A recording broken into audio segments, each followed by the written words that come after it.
Merci de rester avec nous. C'est la suite de New World Forum.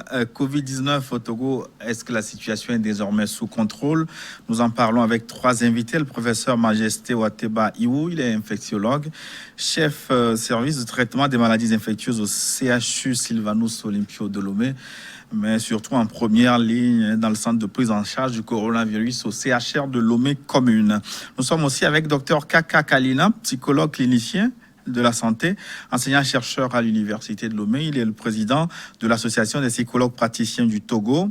Et puis James Kokwa Maglo, il est médecin aussi, dentiste, mais surtout maire de la commune du Golfe 2. Merci de rester avec nous. Nous rappelons aux téléspectateurs qu'ils peuvent commencer par nous envoyer des questions. Ils sont d'ailleurs très très nombreux à nous écrire, à nous poser des questions. Les réponses dans un instant à travers nos comptes Twitter, Facebook et WhatsApp. Professeur Majesté, où nous étions avec vous, vous étiez en train de nous parler de l'histoire passionnante de l'hydroxychloroquine. Vous nous disiez avant la pause que c'est entre autres produit, l'hydroxychloroquine que vous utilisez au CHR là-bas, et donc vous ne vous cantonnez pas à l'hydroxychloroquine, vous l'utilisez en attendant de trouver mieux. C'est ce que vous étiez en train de nous dire. Absolument, absolument. Donc je disais que c'est une alternative qui est aujourd'hui, qui nous est offerte, que nous utilisons. Mais le plus important, je l'ai souvent dit, et je le redis encore aujourd'hui, nous ne traitons pas le Covid-19, nous traitons les patients atteints de Covid-19. Ce qui veut dire que avant que la personne ne soit infectée, c'était un humain qui traînait son lot de maladies, certainement. Si la personne arrive à l'hôpital infectée par Covid-19 et que vous vous contentez seulement de donner un médicament qui est positionné dans le cadre du traitement du Covid-19 et vous laissez tomber les autres maladies ou l'organisme dans l'ensemble, vous allez peut-être réussir à guérir la personne du virus, mais la personne va mourir parce que l'organisme a pris un coup. Le premier patient que nous avions perdu était guéri déjà de Covid-19. Il n'avait plus le virus, il était négatif. Mais il est mort 2 jours plus tard. Donc, ce qui veut dire que, nous l'avons mis. Quand on l'a comptabilisé, ce décès, on ne l'a pas comptabilisé en dehors de Covid-19. On l'a comptabilisé comme le premier décès de Covid-19. Alors qu'au moment où il décédait, il n'y avait plus le virus. Mais est-ce qu'il a fait la maladie entre-temps? Il a fait la maladie. Non, il a fait la maladie, il a été hospitalisé pour la maladie. Mais il est décédé. Quand il décédait, il n'avait plus le virus. Il n'avait plus le virus. Il était encore en hospitalisation parce qu'il était au centre. À l'époque, on gardait quand même un peu pour les soins. Donc, la personne était négative avant qu'elle ne décède. Donc d'autres pathologies peuvent aider où le virus lui-même peut avoir dégradé l'organisme. Et ce sont ces pathologies qu'il faut prendre en charge sérieusement, qui n'ont rien à voir avec le Covid, qui permettent aux gens de guérir. Et je ne vais pas m'aventurer sur les chiffres occidentaux. Les chiffres de chez nous, nous avons quand même, sur 40 personnes, nous avons quand même 10 cas qui nécessitent un traitement de fond, un traitement vraiment assez soutenu. C'est à peu près ce que nous avons. Donc, nous sommes autour de 25% de formes, je dirais, graves. Et pas plus qu'il y a toute cette semaine, nous avions 3 malades qui étaient en réanimation très intensive, vraiment d'une grosse réanimation. Ils étaient en détresse respiratoire. Oui, il y avait même un qui a fait 3 semaines de coma. 3 semaines de coma total. Et il s'en sort. Et à l'heure où je vous parle, il est guéri. Le virus est fini. On ne voit plus le virus. Mais il est toujours en traitement parce que l'organisme a pris un coup. Il faut maintenant réparer l'organisme. Il y a eu d'autres aussi, 2 autres aussi. Donc, pour vous dire que on traite vraiment l'organisme. On traite tous les problèmes que le virus a pu induire dans cet organisme. Et c'est la prise en charge de tout cela qui fait la réussite de l'affaire. Nous avons des patients que nous dialysons quasiment tous les jours. Alors, on va se poser la question, qu'est-ce que Covid-19 a à voir avec la dialyse? Mais si vous ne dialysez pas cette personne, elle va mourir d'insuffisance rénale. Et là, nous dialysons la personne quasiment tous les jours. Et il y en a qui font ce qu'on appelle les OAP, c'est-à-dire leur poumon est noyé. On ne doit pas avoir de l'eau dans les poumons. Le poumon, c'est de l'air qu'il faut avoir. Mais quand le poumon, en lieu et place de l'air, on a de l'eau, on est noyé. C'est un peu comme quelqu'un qui s'est noyé dans la mer ou dans une rivière. C'est la même chose. D'où vient l'eau? L'eau, voilà, c'est le désordre que l'organisme a subi au cours de cette affection, ou les autres maladies surajoutées, ou d'autres infections qui ont pu se greffer, comme des bactéries, qui a entraîné maintenant ce désordre organique et qui a fait que l'organisme est devenu autre chose. Pour vous dire que chez celui-là, le Covid-19 ne représente même plus 1/1000 de la prise en charge. Les 999% de ce que nous faisons n'ont rien à voir avec le Covid-19. On oublie même le virus. C'est l'organisme qu'il faut sauver. Il faut faire tout. Il faut respirer à la place du poumon avec des respirateurs. Il faut mettre l'oxygène, que ça coule à flot. Il faut faire des traitements anticoagulants. Il faut aller dialyser la personne. C'est vraiment de la médecine, je dirais, c'est la médecine interne qui est réalisée. Donc, pour vous dire que... Et c'est ça qui fait que nous n'alignons plus de morts. Le CHU n'a eu que 7 morts. Et les morts que nous avons eu au CHU, nous avons eu des cas arrivés décédés. C'est-à-dire qu'on l'a pris au CHU, le temps qu'il sort de l'ambulance, il est déjà mort. Mais on le met sur le compte de Covid-19. Pour vous dire réellement, il n'y a eu qu'un seul patient que nous avons véritablement perdu, qui soit vraiment en rapport avec Covid-19. Et on a essayé, mais ça n'a pas marché. Mais tout le reste, si on n'avait pas aujourd'hui les mesures de réanimation que nous avons aujourd'hui, l'oxygène, les respirateurs, nous n'aurions pas eu 7 et 13 décès. Hein. Nous serions au moins à 3 à 4 fois ce chiffre-là. Donc, mais, professeur Ayou, est-ce que le coronavirus ne vous donne pas là, franchement, une bonne piste à creuser et à installer comme système de soins, de prise en charge dans vos pays?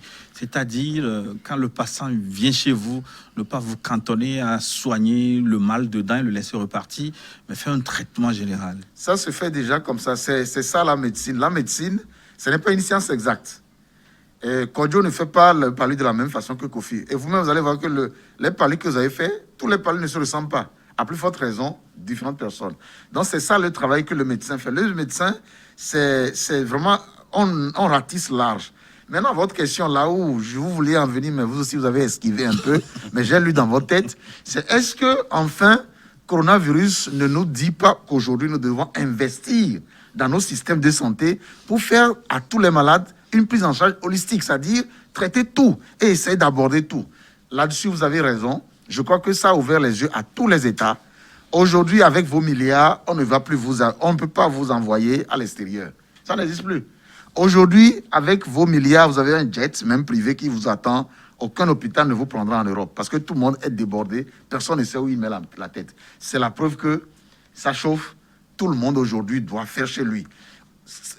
Chacun sera récompensé à la hauteur de la qualité des soins qu'il peut offrir à ses concitoyens. Et je crois que le Togo, en tout cas pour ce que je vois, l'a compris. L'a compris, à voir la rénovation qui se fait au CHR. Et nous disons, il faudrait que ça ne s'arrête pas là, qu'on fasse aussi pour les autres, à voir ça. Je crois que nous l'avons compris. Il est évoqué aussi Saint-Pélegrin. Oui, en construction, c'est une bonne chose. Il faudrait vraiment que les Togolais puissent mettre des moyens. Vous savez que nous avons des Togolais qui sont capables de faire des grèves de reins. Nous en avons au Togo. Nous en avons qui savent le faire. Ces compétences, il faut maintenant les mettre au bénéfice de la population pour qu'on puisse faire de la très grande médecine. Maintenant qu'au CHU, on a quand même des petits trucs qui font. Je crois que nos anesthésistes réanimateurs sont en train de nous montrer ce qu'ils ont dans le ventre, ce qu'ils savent faire. Les médecins pneumologues, les médecins infectiologues sont en train de montrer que même si c'est une maladie qui fait peur, si on a les moyens, on peut faire une grande médecine. Et ça, il faudrait que le Togo le comprenne pour qu'on mette beaucoup d'argent dans le système de santé. Ouais. Docteur James Manglo, monsieur le maire, autant le dire comme ça, le coronavirus a induit une situation difficile sur le plan économique. Donc, du coup, il faut faire fonctionner à flot les fibres de solidarité. Vous, dans votre commune, comment vous organisez? Quelles sont les actions de solidarité, de sensibilisation que vous faites sur place pour pouvoir surmonter ces difficultés? Merci. Mais avant d'aller sur cette question, je voudrais encore aller dans le sens de ce que le professeur Iou vient de dire, que la médecine, on ne traite pas le mal, mais on traite le malade. C'est le malade qui est pris en charge. C'est pour ça qu'il y a, même à côté du grand spécialiste infectiologue, il y a un psychologue. C'est le malade qu'on prend en charge. Ce qu'on devrait faire, mais ce n'est pas ce que vous faites tout le temps. Enfin, c'est ce qu'on essaie tout le temps de faire, parce que ce n'est pas maintenant que nous appelons les psychologues et autres à être à nos côtés. Voilà. La deuxième chose, avec coronavirus, je crois qu'il faut arrêter un peu l'implication à outrance de l'extérieur dans ce que le médecin doit faire. Qu'est-ce que vous appelez extérieur? Non, je parle par exemple de la presse. des réseaux sociaux, les médecins sont qualifiés de décider de ce qu'ils ont à faire. C'est un corps médical. Le professeur Iou Wateba, malgré son génie, tout, il ne décide jamais seul. Il appelle le plus petit médecin qui est à côté de lui. Ce cas-là, qu'est-ce qu'on fait? Quel est ton avis? Ça, c'est le corps médical. Et quand on a décidé, maintenant, on met en route. Et maintenant, la médecine aussi, c'est l'expérience de l'humanité, ce qui se fait en Chine, aux États-Unis. Dans la seconde, tout le monde prend tout ça, on dit, il y a ceci qui se fait ici. Et chaque jour, devant le lit de chaque malade, on tranche, certains qui sont plus compliqués, on va en salle, on échange, on appelle le malade, on prend son dossier, on revient avant de décider. Donc, rien ne se fait à la légère, ni avant coronavirus, ni pendant coronavirus, même après, ce sera la même chose. Donc, il faudrait qu'on laisse au corps médical la liberté, cette confiance-là d'agir pour l'intérêt du patient. Oui, mais il faut quand même laisser aux autres le ministère de la parole, quand même. Hein, sinon, non, on a droit à la parole, mais on a droit à la parole. Eux aussi se trompent, ils se trompent régulièrement mais aussi. Moi, je constate qu'on surmédiatise et on perturbe. Il y a toujours des petits secrets dans la médecine pour pouvoir mieux avancer. Même le malade, ce n'est pas tout qu'on doit lui dire pour le préserver des peurs inutiles. Voilà, donc il faut que... Voilà. Le message est passé maintenant. Maintenant, la question, oui. L'impact socio-économique du coronavirus, c'est en plein dans la commune du Golfe 2. Qu'est-ce qu'il faut faire? Au début, c'est la sensibilisation, c'est faire connaître les gestes simples aux populations dont ils sont tous capables quand ils en prennent conscience. Et ça se fait bien. Maintenant, le quotidien de certains qui vivent quotidiennement est perturbé par les mesures, les décisions, ainsi de suite. Et ces gens-là qui étaient vulnérables, ils sont devenus encore plus vulnérables. Nous avons fait un travail de recensement des gens qui ont été atteints économiquement, qui sont devenus plus vulnérables. Et nous avons mis en place un projet que nous appelons la commune du Golfe 2, solidaire et propre. Il y a 2 volets dans ce projet. Une première, c'est un peu assister ces vulnérables-là en matière d'alimentation, un kit alimentaire d'une valeur autour de 10 000 avec des éléments de cache-nez et puis un pain de savon là-dedans, plus un peu de nourriture pour les aider. Parce qu'après 3 mois, on a pris conscience qu'il y a des gens qui sont vraiment à terre parce que nous avons initié un micro-programme et on a compris l'ampleur du problème. La deuxième chose, la composante essentielle de la lutte contre la pandémie, c'est la salubrité publique. Et ça aussi, on veut aider les associations, les CDQ, les différentes associations dans les quartiers qui maintiennent la propriété dans les quartiers. On veut les équiper et leur dire de maintenir la propriété des quartiers de la commune, quelle que soit la difficulté. Donc, on veut acheter de l'outillage, des râteaux, des paniers, des pelles, des coupes-coupes, ainsi de suite. Et pourquoi pas même avoir un camion benne pour aller ramasser les déchets et pour que la commune soit propre. Le coût total de ce projet, c'est autour de 150 millions. C'est beaucoup. Je vous avais dit au départ que pour la sensibilisation, nous avons mis les grandes entreprises de notre commune, par exemple l'aéroport international Yadema, la Foire Togo 2000, le grand marché de Hidranaoué. Vous les avez mis en contribution. Hein. Move, tout ça, les directions Togo, Total, Cap, tout ça, on les a mis en réserve parce qu'on sait, par analyse, par information, qu'il y aura un moment où les populations seront à terre et il faut les relever. Et donc, on a fait ce programme. Maintenant, on veut passer à la phase de son application en sollicitant tout ce monde-là et en s'adressant même à l'autorité parce qu'il y a aussi au niveau de l'autorité une caisse nationale où de bonnes volontés des entreprises se sont exprimées en apportant leur solidarité. C'est ça qui nous a fait un peu hésiter. Ça fait 3 jours on est en train d'hésiter. Faut-il lancer? Est-ce que ça fait une concurrence à l'État? Est-ce que les gens là... Mais tous ceux à qui on interroge, à qui on adresse la parole pour voir si c'est opportun de lancer le projet, on nous dit c'est opportun parce que ces grandes entreprises de la commune et même hors de la commune peuvent nous aider parce que c'est le moment de remettre debout ceux qui ont l'air de s'affaisser pour qu'ils sachent qu'il faut redémarrer. Voilà ce que nous avons fait. Et la semaine prochaine, peut-être, on viendra à votre niveau aussi ici. Pour nous apporter des vivres et des non-vivres, j'espère Oui, bien. pour vous solliciter aussi à mieux vendre l'information. Et c'est pourquoi pas votre nom en tête de ceux qui ont contribué à mettre les populations du Golfe 2 debout. Pourquoi Dans pas. la solidarité. Nous allons Donc, commencer. Le projet Golfe 2 solidaire est propre. Ça devient un produit de tout le monde. Et le professeur Iou sera le premier à aller nous vendre ou deux, trois. Pourquoi pas. Scientifique, mais il va le mettre dans la grande cagnotte pour que le retour nous revienne. Avec plaisir.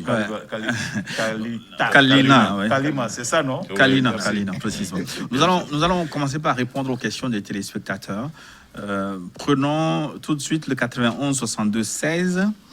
91 62 16 qui nous écrit de Cara. C'est notre cher fidèle téléspectateur Richard Tagba, qui ne déroge pas à la tradition une fois encore aujourd'hui. Il a deux questions.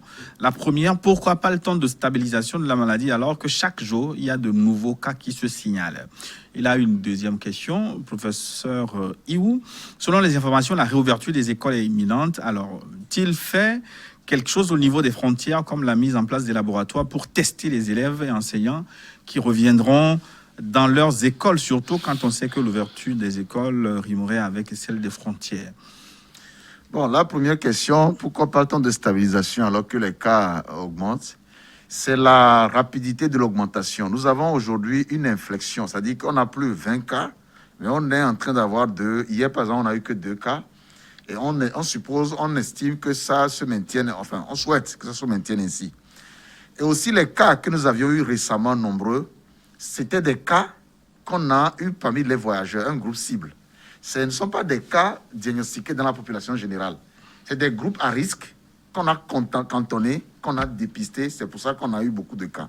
Mais si on rentre maintenant dans la population générale, on ne risque pas d'avoir autant de cas. Donc, une fois qu'on a fini avec ces gens particuliers qu'on a confinés, je crois qu'on retourne dans la situation d'en bas où il y a une inflexion dans le nombre de cas qu'on recrute, ce qui est une bonne chose.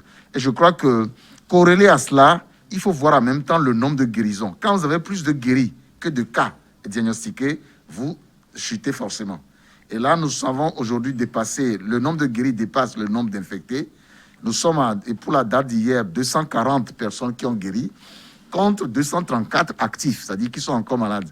Ce qui veut dire que la tendance est vraiment vers la baisse, et ce qui est une très, très, très bonne chose. Maintenant, réouverture des frontières, école qui va commencer, est-ce qu'on a mis en place les moyens pour diagnostiquer? Oui et non, parce que nous, au niveau du conseil scientifique, on a proposé quand même qu'un groupe d'enseignants, qu'on fasse une enquête pour voir la circulation du virus au sein du corps enseignant. C'est important. On prend un échantillon, on voit si parmi les corps enseignants, est-ce qu'il y en a vraiment qui peuvent constituer un problème pour les élèves. À partir de là, maintenant, on décidera sur la généralisation de ce test ou pas. Maintenant, les gens qui ont une notion de voyage venant de l'étranger, eux, systématiquement, déjà, ils font l'objet de la prise en charge dans le niveau des quarantaines et ensuite des dépistages. Et enfin, au niveau des écoles, il ne sera pas question quand même de dépister tous les élèves, mais c'est surtout les mesures barrières, et puis ça devrait aller. Puisque quand tu prends la population générale elle-même, sans tenir compte des gens qui ont des contacts avec des voyageurs ou les voyageurs eux-mêmes, le mal semble quand même être stable. Et je pense que toutes ces mesures font que la réouverture peut être abordée avec sérénité, mais en restant prudent. 90 34 75, 90 34 75, c'est Daniel Afaninou qui nous écrit. Bonjour au plateau. Un bonjour spécial au professeur Iou. Ah ben, professeur, on vous envoie un bonjour spécial. Hein. Merci. Bonjour. Oui, professeur. Alors, professeur. Alors, la suite est encore plus intéressante. Hein. Professeur, vous êtes la personne qu'il faut au moment qu'il faut actuellement. Au moment où il faut actuellement. Hein. Vous avez des compétences indéniables que vous transmettez avec humilité. Hein. Vous pouvez le lire à l'écran. Alors, s'il vous plaît, gardez cet esprit d'humilité. Vous avez beaucoup à faire pour ce pays. Hein. Je vous demande humblement de fournir les informations, les conseils nécessaires aux acteurs de l'éducation avant la reprise probable des cours pour les classes d'examen. Merci, merci, c'est très gentil ce message qui fait chaud au cœur. Mais je voudrais dire tout simplement que la musique se tape, le tam-tam, c'est avec les 10 doigts. Et je ne suis qu'une fraction des doigts de la main. On est nombreux à faire le travail. Il y a à la tête du pays, il y a le chef de l'État grâce à qui vraiment tout se fait. Il a très tôt compris la mission, très tôt compris l'enjeu et il y a mis les moyens. Il y a le Premier ministre, que moi je respecte beaucoup, qui est d'une grande humilité, qui vraiment fait un travail extraordinaire. Et tout le gouvernement, sans oublier le ministre de la Santé, et toutes les cellules de riposte du ministère de la Santé, les acteurs de terrain, les gens qui vont chercher les malades, et sans oublier vous les journalistes. C'est grâce à vous que l'information est relayée. Et la coordination de la riposte aussi avec le colonel Djibril. Oui, avec le colonel Djibril, qui fait un travail extraordinaire. Le pauvre, il ne dort plus. Donc je crois quand même que c'est le travail de tout le monde, sans compter les entreprises et la population elle-même. Parce que si la population n'adhère pas à nos mesures, nous allons avoir des dizaines de milliers de cas. Nous-mêmes, on finira par fuir. Donc je crois que c'est vraiment tout le pays dans son ensemble qui fonctionne bien. Tout le monde joue le rôle. Et je crois qu'à tous ces gens, on dit merci, on dit félicitations. Et nous n'avons pas encore fini la lutte. Le pays nous sollicitera encore et chacun n'a qu'à jouer son rôle. Merci. 98 57 55, 98 57 55. Bonjour aux panélistes. Merci pour les différents efforts. Alors, combien de cas on a enregistré dans la préfecture d'Adéta? Je ne sais pas si on a ces détails. Il est intéressé par Adéta. Alors, quel peut être le rôle de chaque acteur pour une ouverture et une bonne fin des écoles sans problème? Comment se fera la surveillance et correction? Comment se feront donc surveillance et correction des différents examens nationaux? Vos avis pour bien réussir? C'est John qui nous écrit. Docteur Kalina, docteur Amaglou, est-ce que vous avez des réponses à notre téléspectateur? Non, je Quel peut être le rôle de chaque acteur? C'est les mesures barrières à respecter, surtout pour les enfants. Le corps enseignant, on veut faire une enquête statistique pour voir quel est le taux de prévalence de l'infection à leur niveau, pour voir si les enfants seront en sécurité avant d'y aller. Maintenant, c'est de tout faire pour avoir ce minimum de données-là et savoir sur quel terrain on est en train d'avancer, c'est tout. Les parents à la maison vont accompagner les enfants, leur assurer, leur dire ce qu'il faut faire en allant à l'école. Je crois que nous, on sera présents, puisqu'il y a un groupe de scouts qui devait, puisque les rumeurs fortes disent que la rentrée c'est demain, eux ils se sont préparés demain matin très tôt, on va mettre à leur disposition ce qu'il faut pour être devant les écoles primaires et aider à ce que ça se passe selon les prescriptions de mesures barrières, distanciation et autres. Vous avez parlé de rumeurs, donc pas encore d'ouverture officielle des écoles. Mais nous, on se prépare. Si on nous surprend, on peut agir. 92 27 91, 92 27 91. Alors, félicitations à Sa Majesté Ouatteba et à son équipe de riposte, sans oublier les médecins locaux. Ma question, est-ce que nous pouvons avoir des connaissances, des informations du Covid organique, le remède malgache en test au Togo et le remède togolais? Majesté. Merci beaucoup. Nous avions eu, il y a à peu près un mois, un échantillon disons, de 50 doses. Quand je dis doses, c'est ce qu'il faut pour traiter le malade de bout en bout. Je peux dire 50 traitements. C'est-à-dire, un traitement, c'est de bout en bout. C'est ce qu'il faut pour traiter la personne sur 7 jours. Donc, on a eu environ 50. Et il était question de l'administrer pour voir son efficacité au niveau donc, de nos patients, voir si ça peut être aussi une alternative intéressante. Vu qu'à l'époque, au niveau malgache, ça donnait des trucs assez intéressants. Donc, on nous a appelés, mais nous nous sommes dit que nous devons jouer notre rôle d'universitaire. Nous n'allons pas administrer à des Togolais un produit venant de quelque part où nous n'avons pas toute la fiche technique, bien sûr la toxicité, la tolérance et tout ça. Donc, l'université s'est donnée quand même pour rôle de regarder un peu ce qu'il y a dedans. Nous avons de très bons pharmacologues, de très bons pharmacognosistes, c'est-à-dire les gens qui connaissent les plantes à l'université, et de très bons botanistes. Donc, la faculté des sciences de la santé, avec l'université, le professeur Bataoula et tout ça, on a fait quand même une étude préalable pour voir si ce que nous avons, il n'y a pas quelque chose de toxique. Ça, c'est notre rôle de gendarme, qu'on ne dit pas forcément à tout le monde. Et à la matière, nous n'avons même pas eu l'autorisation des autorités pour le faire. C'est notre rôle d'universitaire de le faire. Si demain nous trouvons quelque chose de bizarre, on va pouvoir dire ça c'est bon, ça ce n'est pas bon. Donc on est en train de le faire. Et parallèlement, nous avons commencé les premières études avec à peu près à la date d'hier 14 personnes qui étaient sous ce traitement. Et chaque traitement est renseigné sur au moins 15 pages.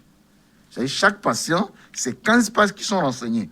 Depuis le bilan biologique, la charge virale, c'est-à-dire la quantité du virus au moment où le patient démarre le traitement, à 5 jours du traitement et à 7 jours du traitement, nous allons quantifier pour voir comment est-ce que ça agit et le comparer par rapport à l'hydroxychloroquine et le comparer par rapport à ceux qui ne reçoivent ni hydroxychloroquine ni Covid Organics. Ça nous permettra de montrer scientifiquement est-ce que ce traitement a un impact autant sur la déferlance ou la défervescence ou la diminution de la charge virale, tant sur l'organisme en termes de toxicité. Il faut rechercher au niveau du rein, au niveau du foie, au niveau du cœur, au niveau donc du sang. Est-ce que ce médicament apporte quelque chose de plus ou non? C'est vraiment un truc très scientifique qu'on est en train de faire. C'est pour cela qu'on ne se jette pas dedans comme ça. Alors, quand nous allons finir tout ça, avec les échantillons que nous avons eus, nous produirons un rapport au gouvernement pour leur dire sur le plan pharmacologique et pharmacotoxicité, voilà ce que l'université a retrouvé, voilà les fiches techniques. Et aussi, trouver en dehors de la Artémisia, nous sommes capables de trouver les plantes, les autres plantes, du moins les principes actifs qui ont été ajoutés. C'est ça ce que le Togo est en train de faire, notre université de faire. Et voir est-ce que dans ces produits, il n'y a pas de la silice qui peut bloquer le rein. Parce qu'une plante qui pousse à Madagascar n'a pas les mêmes propriétés que la même plante qui pousse à Lomé. Donc on est en train de faire tout cela et voir si entre-temps il y a eu d'autres substances non végétales qui ont été ajoutées, nous sommes en mesure de le savoir. Donc c'est ce travail qu'on est en train de faire et nous aurons donc le rapport technique, médical et scientifique de l'université. Nous aurons le suivi des patients testés sur le plan sanguin, sur le plan rénal pour voir si demain ce produit ne va pas avoir un problème sur le foie, le rein, etc. etc. Et c'est quand on aura fait finir ça dans quelques semaines que nous allons produire un gros rapport qui permettra de voir s'il y a un bénéfice à adopter ce traitement ou pas. Et là, le gouvernement en ce moment-là prendra les décisions qu'il faut. Voilà ce qui est un peu sur le Covid organisme. Maintenant, sur les traitements Togo, c'est des traitements à base. Nous avions dit il n'y a pas à ce jour au monde, nulle part au monde, un seul médicament qui tue un virus. Il parle plutôt de l'initiative de trouver un produit local. Oui, c'est ça que je parle. Donc, le Togo aussi, sachant qu'il n'y a pas un médicament qui tue un virus, nous avons plutôt travaillé au niveau de l'université sur des substances qui ne tuent pas un virus, mais aident l'organisme à être robuste. C'est ça l'alternative, c'est ça la parade. Donc, des substances que nous avons testées même sur les cellules humaines, qui ont montré pour certaines substances que ça rendait les cellules humaines plus agressives vis-à-vis des corps étrangers, dont un virus. C'est ce qu'on appelle les immunostimulants. Et il y en a eu 88 que l'université a reçu, a fait appel aux connaisseurs des plantes. On a testé et on a retrouvé à peu près maintenant 3 qui seraient de très bons produits. Maintenant, il y a des phases supplémentaires qu'on a de faire. On est actuellement à bout de ressources financières. Hier, nous avions discuté ça avec le président et le vice-président de l'université, le professeur Bataïla, sur trouver quand même un financement pour finir le travail et arriver maintenant à commencer à produire. Et c'est non après ça que nous allons proposer maintenant le plan de repose de l'université, parce que c'est quand même le sang du savoir, hein, il faut l'accepter.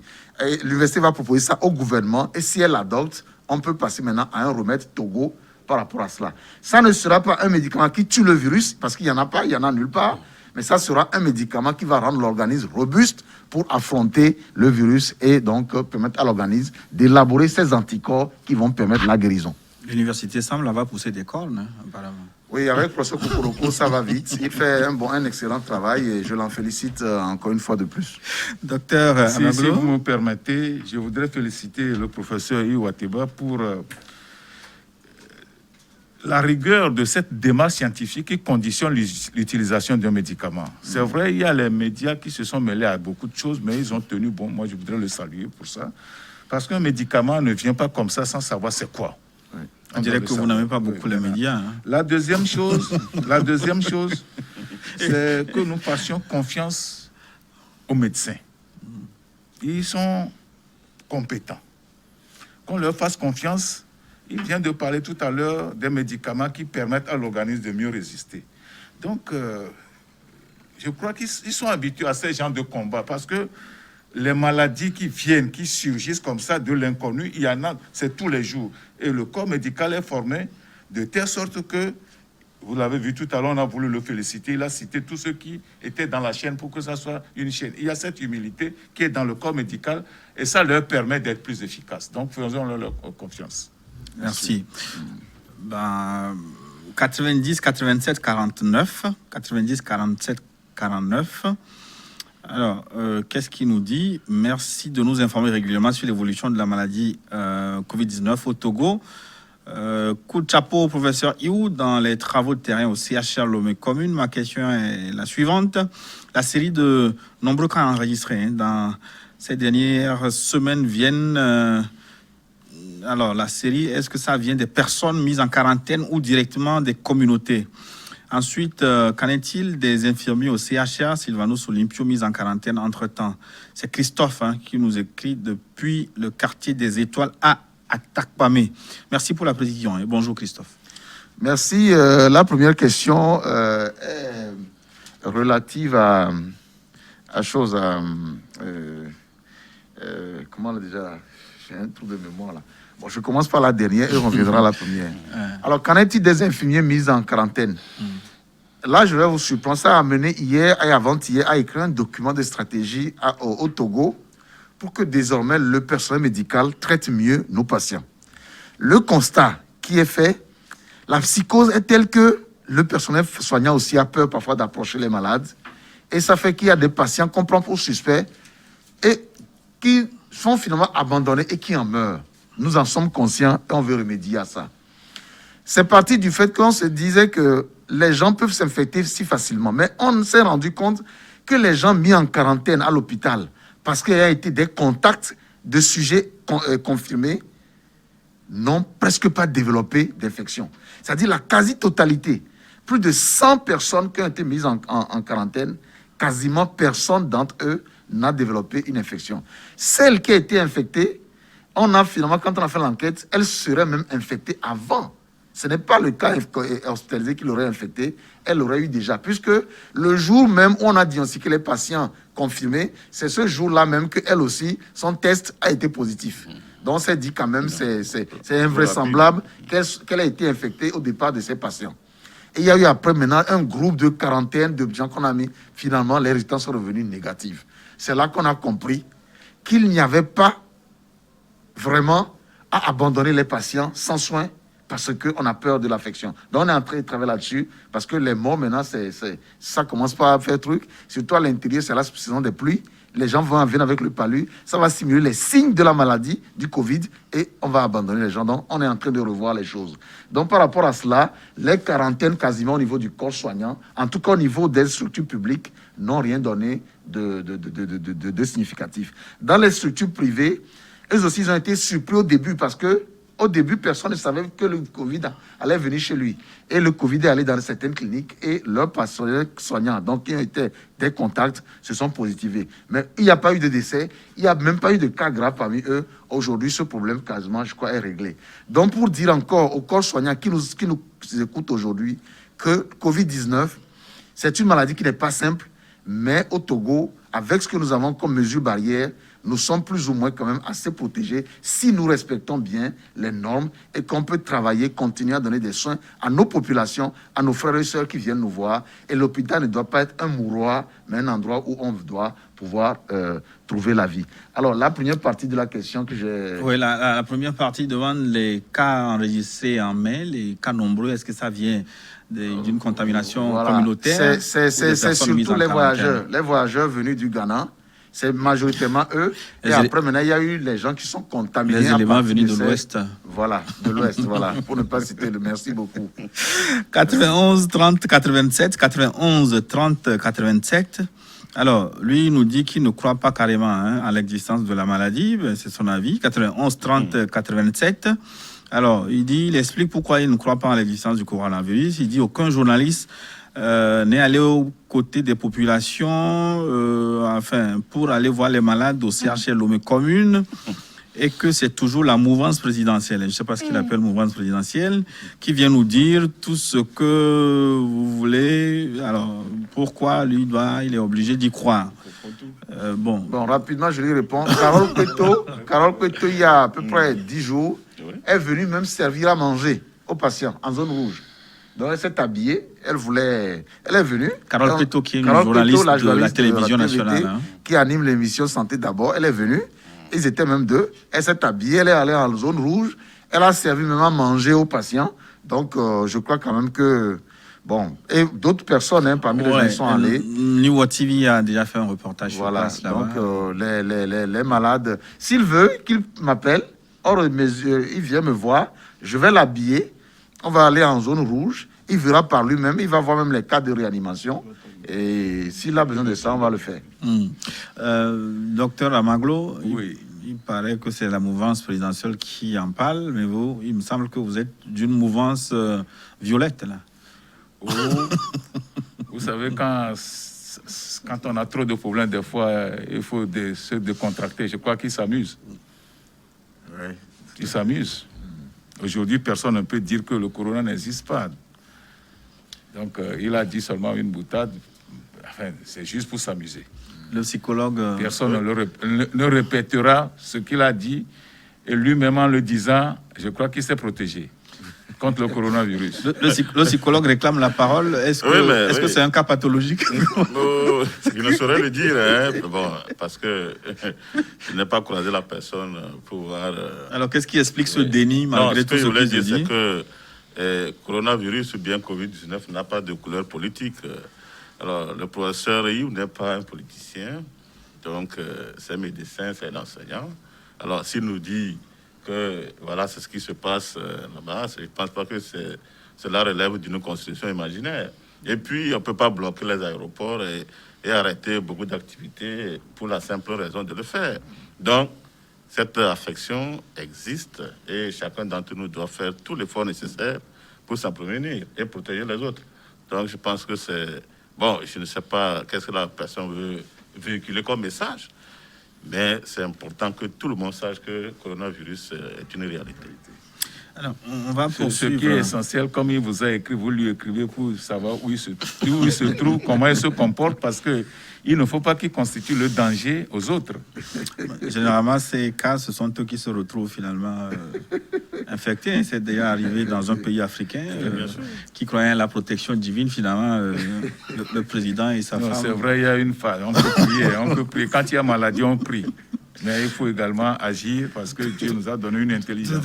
Juste pour vous dire, il y a eu un maire, je ne veux pas citer la localité, un maire qui a été mis en quarantaine à partir de sa belle-sœur qui était infectée et il nie que ça n'existe pas. Avec le professeur, c'était difficile.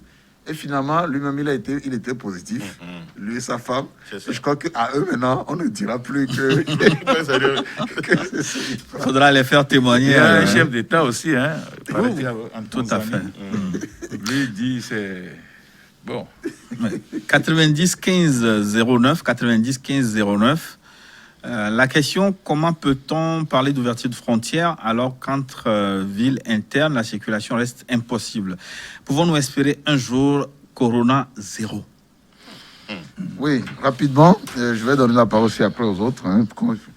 Alors, réouverture des frontières dans ce que nous savons, puisque nous avions eu comme thématique sur laquelle on devait travailler dans le comité scientifique. Là, on a proposé une réouverture contrôlée, comme on a dit tantôt, des frontières et aussi un déconfinement contrôlé des zones. C'est les deux mesures qui ont été prises en même temps. Mais comme je l'ai dit, les Togolais sont très intelligents. Ils ne sont pas enfermés dans des cocons. Si ça ne marche pas, nous reviendrons à la situation, au moins qui nous a déjà donné un résultat. Donc, c'est à peu près ça. À quand la fin du coronavirus, personne ne saura le dire. Mais nous finirons vite avec ça si tout le monde fait ce qu'il faut faire. Les gestes barrières en priorité, jusqu'à ce que nous ayons les vaccins. Et c'est les vaccins qui vont assurer une immunité collective. C'est tellement que C'est cette affaire de vaccin qui soulève d'autres questions. Peut-être on aura l'occasion d'échanger à propos. Hein. Ça va, non, le vaccin va finir par se faire. C'est que dans la précipitation, les gens voulaient aller vite et ont voulu escamoter les étapes nécessaires pour arriver à un vaccin. Aujourd'hui, on sait que le virus immunise. Les gens guéris et qui ont développé les immunoglobulines G. Il y a deux types. Il y a les immunoglobulines M qui ne sont pas très protecteurs, mais ça te permet quand même de survivre rapidement. Et les G sont solides. On a compris qu'aujourd'hui, avec l'immunoglobuline G, ceux qui ont développé ça, ils vivent pendant longtemps, ils sont protégés. Donc, dès lors qu'on a eu cette affirmation, c'est maintenant que quand on guérit, on est immunisé. Alors, ça donne quand même de bonnes pistes pour qu'un vaccin solide puisse être mis sur le terrain. Il y a beaucoup de questions sur l'affaire de rentrée scolaire. Ce qu'on doit dire, c'est officiellement, pas encore de date pour la reprise, non? C'est en étude. Il faut que tout le monde s'y prépare. Le gouvernement n'a pas encore donné une date ferme.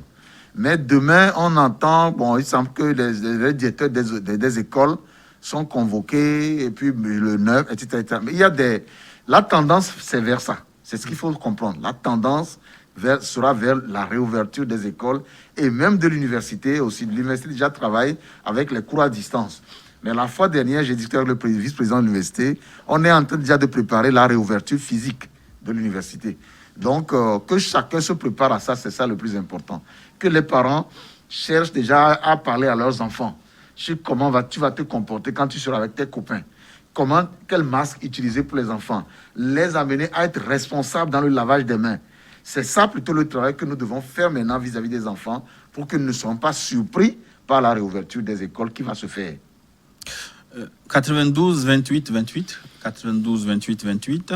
Je voudrais savoir si le port de masque est vraiment nécessaire, si la distanciation sociale est très bien respectée. La question, c'est en rapport avec la prochaine réouverture des écoles et autres. C'est Jack Pérez Samuel qui nous écrit depuis Cara. Oui, il vaut mieux ne pas mettre la main dans un trou où on risque de trouver un serpent. Portons le masque. Ça, c'est les gens du village qui savent que dans le trou, il y a des fois des serpents. Maintenant, on dit à tout le monde, dans un trou, on peut avoir un serpent. Il vaut mieux ne pas aller chercher le mal là où il n'est pas. Mettons le masque, tout simplement. Et moi, je vais vous dire une chose. Après Covid-19, moi, c'est fini. Le masque ne tombe plus de mon nez. Dans l'avion, je vais porter ça, c'est le masque N95. C'est le meilleur. Je suis mieux protégé que vous. Oui. Et il est le seul qui n'est pas protégé. Heureusement que nous avons nos masques. Le port de masque, le lavage des mains, franchement, vous n'avez pas remarqué que ces derniers temps, il n'y a plus beaucoup de cas de rhume. Vous n'avez pas remarqué? Les cas de tout, aïe, aïe, aïe. Vous n'avez pas remarqué? Oui. C'est parce que, forcément, le fait de se laver la main tout le temps, le fait de porter le masque, chacun garde sa maladie. Et ça, c'est une bonne chose qui va avoir un impact économique incroyable sur nos économies et sur le poids des familles. Je crois que le port de masque, rien à faire. Même si c'est un bout de tissu, cache ton nez avec, ça va t'aider. Nous allons aller vers les conclusions. Peut-être le temps de répondre à ces téléspectateurs 91 87 33, 91 87 33. Qu'est-ce qu'il nous dit? Mon inquiétude est qu'actuellement, on constate la peur auprès de certains soignants lorsqu'il s'agit d'une maladie avec des signes similaires au Covid-19. C'est le cas à Tapamé avec un enseignant souffrant de rhume qui a été gardé pendant 12 heures, sans premier soin, puis la mort s'en est suivie. C'est Akati qui nous écrit depuis Sokodé. Bon, j'aurais pu répondre, mais il faut que le psychologue ceux qui sont les problèmes de la vie, donne son avis là-dessus. Alors, je pense que les soignants sont des humains comme nous. Et les réactions de peur sont aussi normales. Alors, comme l'a déjà dit le professeur, donc il est important que les soignants prennent les dispositions nécessaires pour que les malades ne soient pas abandonnés. Donc, ils doivent se protéger d'abord afin de pouvoir donner des soins adéquats aux patients. Donc, la peur, c'est nous tous nous avons peur. Parce que, et encore de l'intérieur du pays, vous voyez un peu, c'est vrai qu'à Lomé, l'information peut-être est beaucoup plus fluide par rapport à un certain nombre de choses. Est-ce que nous avons un niveau de connaissance plus élevé par rapport à cette affection ou pas? Je n'en sais absolument rien. Cela nous amène à dire qu'on doit toujours continuer à travailler à l'intérieur du pays pour que tout le monde sache que Covid-19 peut être contrôlé. C'est ça. Et le professeur a déjà répondu d'une manière bien d'une autre à cette préoccupation en disant qu'il y a un protocole qui est élaboré pour que les soignants puissent se protéger et en même temps s'occuper des patients. Merci, docteur Kaka Kalina. Très poétique comme nom. Docteur Jessa Manglo, c'est pas moins poétique. Non. On va conclure cette émission. La peur, que retenir? La peur, elle est justifiée, mais elle permet d'assumer la responsabilité en toute connaissance de cause. Le protocole est là, ce qu'on doit faire en tant que médecin qui a l'obligation de soigner, il est là. Ce que les patients doivent aussi faire, on est là. Une conclusion en 30 secondes. En conclusion, moi, je suis d'une commune. Je suis maire, j'administre humblement, modestement une population. Et au nom de tous les autres collègues, je voudrais me permettre, parce que nous avons en face un élément clé, le professeur Iwateba en notre présence, nous voulons être mieux associés à la réponse du Covid. on nous informe à temps, on nous dit ce qu'on fait et on met un peu de moyens à notre disposition. Moi, je suis médecin, je fouille, je l'écoute, je comprends certaines choses, mais les autres aussi, nous avons besoin de moyens. Maintenant, il faut dire merci à l'autorité centrale jusqu'au dernier échelon dont il vient de parler tout à l'heure. Pour l'effort qui se fait, il faut féliciter le corps médical qui se bat, qui prend des risques énormes en soignant nos populations. Donc maintenant, il faudrait que nous tous, en tant que population, nous respections les mesures barrières, nous fassions en sorte que tout le monde prenne conscience de ce qu'il doit faire pour que la chaîne de cette propagation se casse, pour qu'on retrouve la santé et se consacrer au développement de notre pays. Le professeur a déjà dit, le système sanitaire de notre pays, comme ils sont dans le circuit, ils vont, avec beaucoup de doigté, faire le lobby nécessaire pour que et le corps enseignant soit revalorisé et le matériel, les hôpitaux, le tableau, le plateau technique, tout ça soit renforcé. Merci infiniment, James Amaglo, maire de la commune du Golfe 2. À tout seigneur, tout honneur, à toute majesté, dernier mot. Non, je crois que je remercie tous les intervenants dans cette émission et vous-même aussi pour l'effort que vous faites. Mon dernier mot, ce serait remercier Dieu. Remercier Dieu pour la protection et le fait que dans nos pays africains, le pire semble loin. Et je ne sais pas comment c'est arrivé, mais moi, tout la nuit, je me dis, il y a quelqu'un là-haut qui nous regarde et qui a pitié de nous et qui sait que sans grands moyens, nos pays vont avoir chaud et il fait en sorte que ça soit allégé. Je le remercie pour cela et aussi appelle la population à la discipline. À faire ce que nos autorités nous recommandent de faire. Et aux journalistes, vous remercie aussi pour le travail que vous faites, parce que sans vous, l'information ne sera pas relayée. Merci. Et ensemble, vraiment dans l'union, en mettant en œuvre les mesures barrières, je suis convaincu que l'humanité sortira gagnante. Je vous remercie. Merci à vous tous pour votre riche participation à ce plateau qui s'achève. Mais nous, au forum continue. Le deuxième panel dans un instant. Coronavirus, vérité et contre-vérité. Nous en parlons dans une dizaine de minutes avec d'autres spécialistes. À tout de suite pour la suite.